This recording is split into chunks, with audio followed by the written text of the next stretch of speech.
Kanaaf egaa magaalaa Gimbiitti guyyaa kaleessaa mortuun kun ishiidhaan milkoofne xonqaayii badduun seexana faana kan haasoftu seexana wajjin kan hojjettu soobdee egaa kiristaana fakkaachuun abbaa amantaa fakkaachuun hojii badii hojii hadhummaa kana kan hojjettu seexanni hammaattuun kun manni kiristaanaa keenya kan hin beekne manni kiristaanaa keenya kan ishee adabe seexanni daabiloos kun qabamteetti jechaadha waaqayyo ishii qabeera. Keessattuu kakuu dhiifamaa kidaana miratii jechaadha mana kiristaanaa naannoo sunitti qabamtee haati keenya Dubroon Maariyaam waadaa ishiitiin qabadeetti jechaadha namitti badduu namitti mortuu kana jechaadha. Kanaafiyyuu ammas waaqayyo nurraa qabu biyya keenya nagaa nuuf haa godhu isa gidduu keenyatti galee akka wal nyaannu akka wal jibbinu kan godhu hojii hamaa kana hojii seexana hojii daabiloos hojii moora shira xaxa diinaa kana waaqayyo hunduma keenya irraa ifatu. Dubroon Maariyaamaati keenya waadaa ishiif galameen nurraa fageessitu. Egaa namitti kana baga waaqayyo ishii qabe. Ammas waaqayyo kan argu isa keessa keenya kan beeku isa hojii hamaa kana hafuura hamaa kana nurraa fageessu. Gooftaan keenya Yesuus Kiristoos fannoo isaa qabatanii bukkeedhaan immoo hojii badii kan hojjetan bukkeedhaan immoo nama kan boosisan qullaatti kan nama hambisan uffata baasanii namni karaarra akka deemu kan taasisan. Sammuu namaa kan fudhatan, qalabii namaa kan fudhatan, qabeenya namaa kan fudhatan waaqayyo nama akkanaa isaan haa salphisu. Ofirraa fageessu nuunis nu haa eegu jechuun barbaachisa. Waan isin beeku qabdanii qullaa isaa irra qullaa akkaataa isaa sadalteera qabisee kana malee paantii illee uffachaa hin jiru. Maal barbaachisaa qullaa isaa akkatti gangalatutti.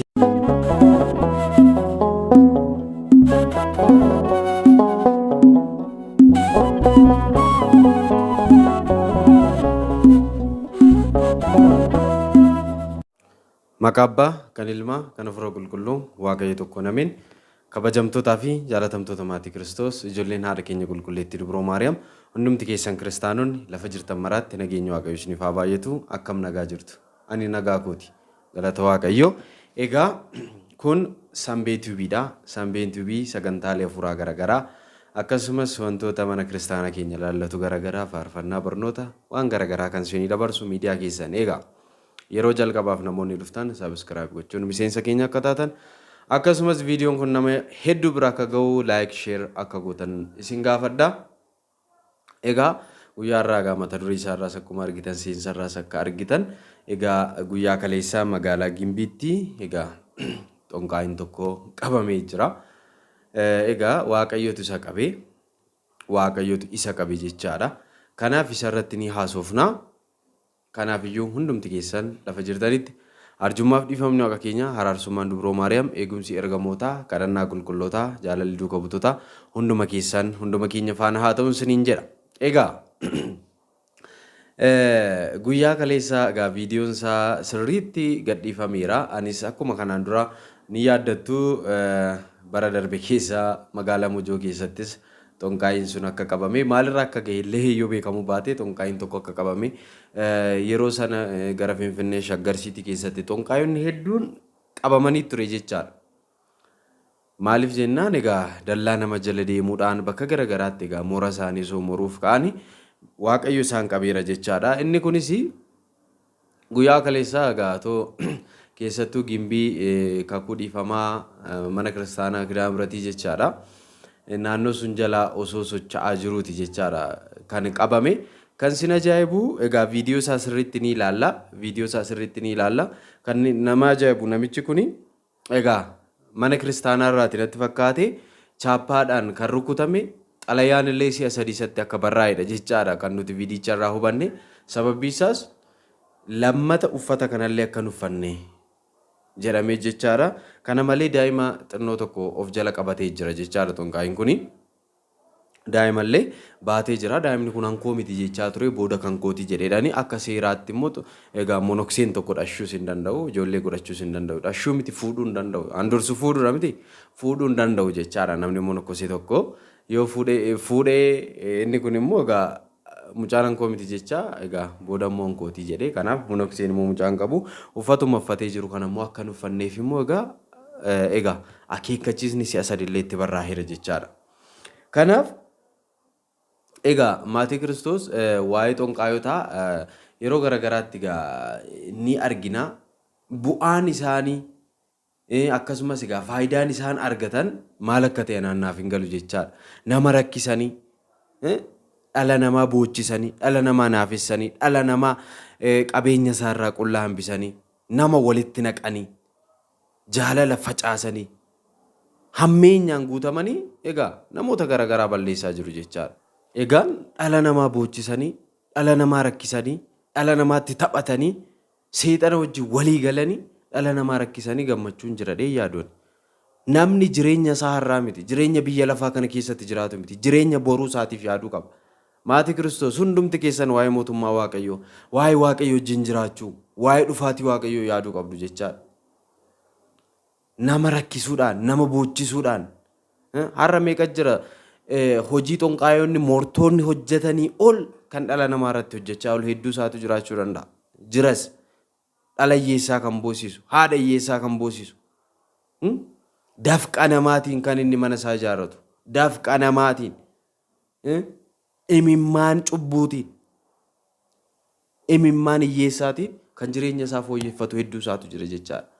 Barri kun ni darbiti harri boruu miti Waaqayyo immoo ni dhufa jechaadha. Gaafa dhufu immoo murtee ishee hamaa suniif dhufa jechaadha.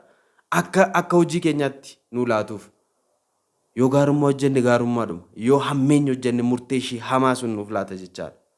Murtee sammuu keenya kanaa yaaduu hin dandeenye hammeenya sammuu keenya kanaa yaaduu hin dandeenye nu adaba jechaadha Waaqayyo. Kanaafiyyuu namni hammeenya kanarraa of qusachuu qaba jechaadha. Egaa mee viidicha mee ilaallee walitti haa deebinu mee viidiyoo sun ilaallee isarratti immoo haasofna. Akkatti poolisitti himna. Garagaraaf. Maalis kitaabni inni baatee jiru immoo nama ajjeessan. Isiniif kitaaba kana harka bushinan. sa'aatii sagalee kaasee Kitaaba waan isin beeku qabdanii qullaa isaa irra qullaa akkaataa isaa sadaltee irra qabisee kana malee paantii illee uffachaa hin jiru. Maal barbaachisaa qullaa isaa akkatti gangalatutti.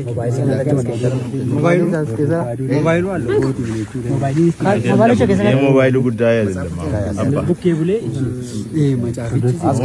Macaafa inni baatu immoo macaafa ortodoksii keenya baay'een saachadha macaafa kana jechuudha. Mee waraqaa eenyummaa kee fideessaa dhufteen jedhe ani hin qabu. Albeergoo iddoon buluun asaayyee kan harkaa fuune nootu. Innaa hin qabdu waraqaa waan tokko gaafa gaggaafannu jechuudha. Babaasutti kee mucaan kun amma silaan namaa ta'e. Garuu akka seera mana qulqullummaa keenyaatti jechuudha. Qoobiin nuffatu kun qamisiin nuffatu kun keenya ana qeesiin uffachuu hin danda'u jechuudha. Monoksee. Amma asirratti maal harkaa fuunee gaafa qorannu jechuudha. Wayyaa kana lammaffii uffattee argamtee naan seeraan akka mana qulqullummaa keessatti harkaan sirriitti uffata. Aggadamee yeroo kana al lamatti caafame jechuudha.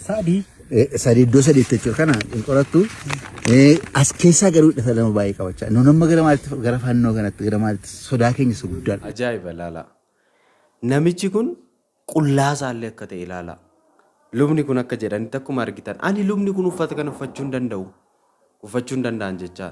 Sababbi isaa namichi kun egaa akka monokseetti jechaadha kan inni uffatee deemu mana kiristaanaa irraa immoo si'a sadii akka uffata kana hin uffanne akeekkachiisitti kennameera jechaadha. Laala kitaaba xonqolummaan ni baatee deemu akka isa harka hin bushine jedhanii jechaadha. Laala kitaaba mana kiristaanaa keenyaa miti jechaadha kitaabni xonqaayi. Argitani kitaaba sunirraa seexana afaan haasee jara kanii waan barbaade gochuu waan danda'uuf jechaadha. Hubadhaa. Namni amma kana maraateera maatii Kiristoos. Namni seexana afaan olii gale. Hubadhaa. Xonqaayonni hedduun jiru jechaadha. Amma yeroo darbe barnoota waa'ee kana wal qabatu kana sooshaal miidiyaa irratti argeeni baay'ee kan nama ajaa'ibu jechaadha. Baay'ee kan nama sodaachisu. Xonqaayota gosa garagaraatu akka jiru jechaadha. Asirratti abbaan amantaa tokko kan haasaa turan jechaadha. Innis xonqaayonni kuni egaa isaan xonqaayonni hamaa ta'anii fi yoo gaabbii galan gara waaqayyootti deebinadhanillee gaabbii yoo galanillee kan waaqayyoo irraa dhiifaman arganne xonqaayoonni hamoon jiru jechaadha. Kanaan dura akka egaa barnoota kana akka baranneetti jechaadha waa'ee murtoota kanaa jechaadha sooshaal miidiyaa irratti jechaadha. Isaanis maalidha? Nama jaalatan hubadhaa. Nama jaalatan yookaan immoo dubartii dhiira bira hin geenye namoota garaagaraa akkanaa kana jechaadha. Namoonni egaa seexanni isaanitti himaa wanta inni fayyadamu wanta inni barbaadu namoota akkanaa ajjeesanillee kulaalitti yookaan kaleessa jedhamu kalee isaanii wayi tiruu isaanii baasanii seexanaaf aarsaa dhiyeessu jechaadha. San booda seexana faana waadaa walii galu fiilla fiitiin malaa ifatti seexanni itti mul'ate jara kana faana akka hojjetu jechaadha. Waaqayyo kana jalaa nu haa baasu. Isaan kun gonkumaa yoo gara waaqayyootti deebi'anillee dhiifama akka hin arganne jechaadha. Hubadhaa dhiifama akka hin arganne ilaala dhala namaa ajjeesanii amma yeroo tokko magaalota garaagaraa keessatti ijoolleen ni badu yookaan immoo gaafa badan ajjeefamanii fa'aa kan argaman ni jiru jechaadha. Du'anii kan mul'atan jiru jechaadha. Akka jedhamutti jarri kun ijoollee kanatti illee akka fayyadaman ajjeesanii waan barbaadan keessaa baasanii seexana akka gabbaran illee jechaadha kan odeeffamu. Waaqayyo dhiifama namaaf haa godhu. Baay'ee kan ulfaatu jechaadha. Egaa warroonni jarri kun akkasitti hojjetu jechaadha. Egaa asumaan wanta nani dabarsuu barbaadu jechaadha. Hubadhaa. Ergaan nani dabarsuu barbaadu ni jira. Ergaan kunis maal seetanii? Egaa manni kiristaanaa keenya ammas ba'aa guddaa qabdi jechaadha. Ba'aa guddaa jara kanaatiin egaa hojii jara kanaatiin guutame. Hubadhaa. Mana kiristaanaa keenya keessa kitaaboleen gadi bahanii gatamuu qaban. Jarri kun awwaaltee bakka garaagaraatti jechaadha. Abboonni amantaa keenya callisuu hin qaban. Hubadhaa. Kitaabota garaagaraa kana dhoksaadhaan awwaalanii manneen kiristaanaa fuulduratti kan gurguran wanti garaagaraa jira jechaadha. Namoota ilaala tajaajiltootaan ala jechaadha. Isa qaxaramee tajaajiluun ala isa tajaajila kennuun alayyuu uffata mana kiristaanaa keenyaa saffatu irratti egaa xiyyeeffannoodhaan murtii dabarsuu qabdi manni kiristaanaa keenya. Abbaan barbaade ka'ee dhufee uffata uffatee hojii mortuu hojii seexanummaa kana hojjetee mana kiristaanaa keenyaa arrabsiisuu hin qabu jechaadha. Amma yoomitti arrabsiisa? Manni kiristaanaa kanaaf deebii quubsaa kennuu qabdi. Murtii hatattamaa dabarsuu qabdi. Egaa nuti isaan irraa eegnu garuu waaqayyoomti bichaan haa kennu. Waaqayyo bichaan murtii haa kennu mana kiristaanaa kanaaf. Egaa argineerra abboota amantaa manneen kiristaanaa dursan abboota egaa ummata kiristaanaa eegu jennee yaadaa jirruyyuu egaa akka barbaadanitti egaa wangeelliyyuu akka hin babal'anne egaa gufuu barate ta'aa jiranidha. Bara mana kiristaanaa gubboodhaan jijjiiranidha. Bara mana kiristaanaatti naanna'anii bara mana kiristaanaa awwaalaa jiranidha jechaadha.